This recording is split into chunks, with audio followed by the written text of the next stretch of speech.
how will President Trump present the rigged 2020 election in the media? What will the format be? Barbara, any thoughts on this?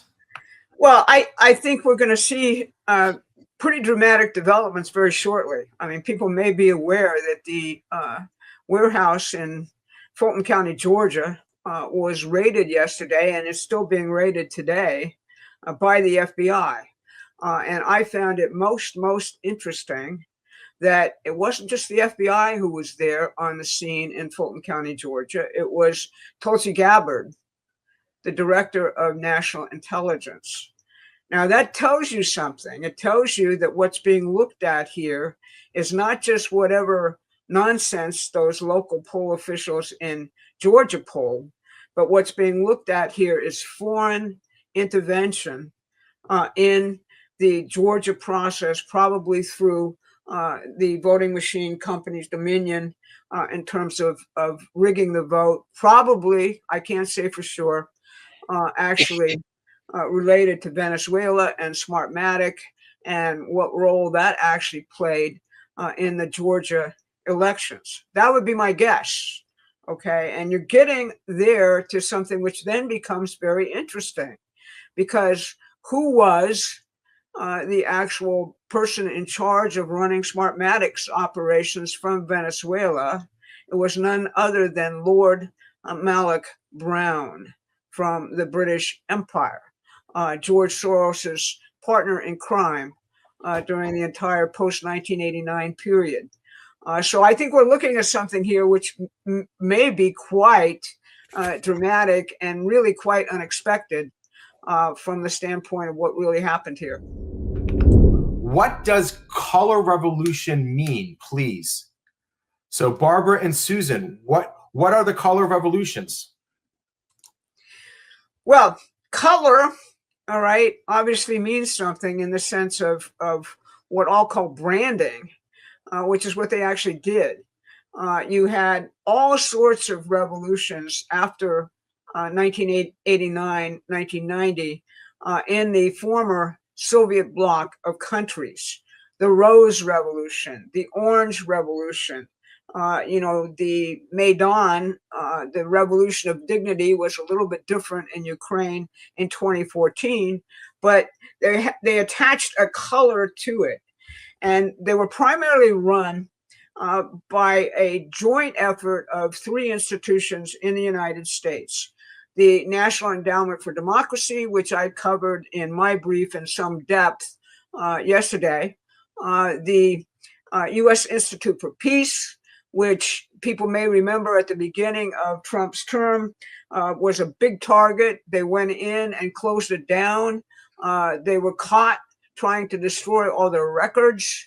And then it was reorganized under the Trump administration. And that's a very significant part of this. And USAID.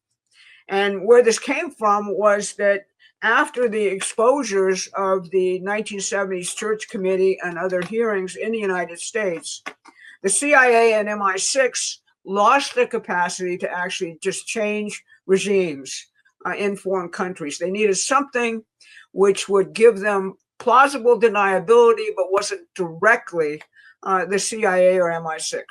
So they invented this blob of entities working through the National Endowment for Democracy, working through USAID with the arm of the Institute for Peace.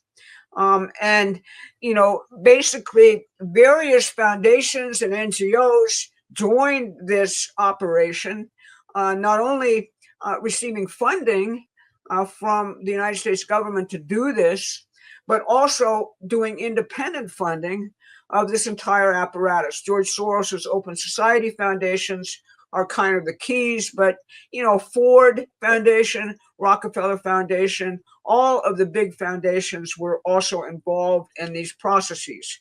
So what they do, which is what we're seeing now in the United States, is all of a sudden a corruption probe would be bubbled up in a country which had been targeted for regime change.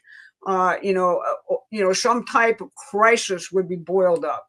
And then pre-trained assets of the intelligence community would be deployed into that situation. You had total control of the media, total control of the information being given to the public, and foot soldiers trained in what was called nonviolent resistance, which was not really nonviolent resistance, since property crimes were considered to be nonviolent, i.e. you could go in and burn down churches, go in and burn down everything.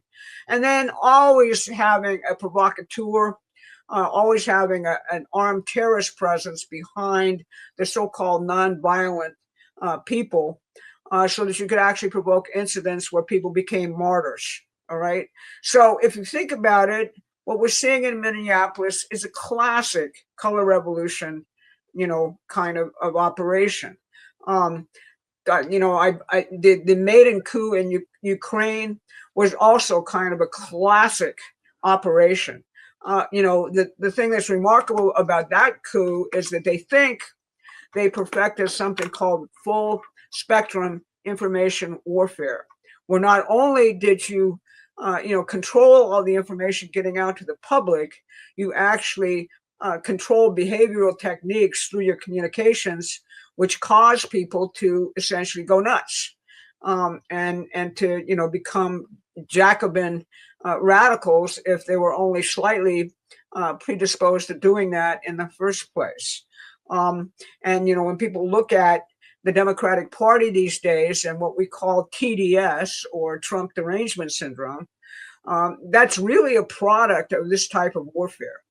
And what we've called for and what we think is essential is you got to open the books totally on all this stuff. You got to, come to Jesus and actually admit what we were doing and how this worked, so that people actually can understand what's going on.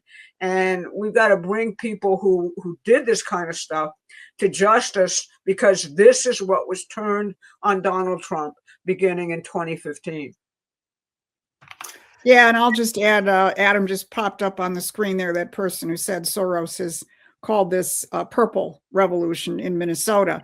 I was just watching one of my other favorite channels. Shout out to Rich Does Politics.